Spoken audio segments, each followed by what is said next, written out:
What's up guys, welcome to my YouTube channel. In this video I'm going to show you how to hidden a file. First you must have a file in desktop or in a folder. I just have in a folder,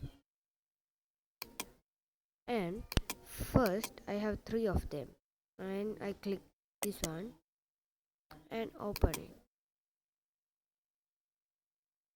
There is a word called subscribe. Okay, please subscribe. First you can right click and go to properties in the down, and there's an option called hidden. Just click it, then click apply. Now it's like a watermark when I click OK. Okay, actually I have made this option. See, it has gone. If you want to view it again, click the view button and click these hidden items. Now it is coming. Now click right click and go to properties and remove this thing. Now click apply. Now click OK.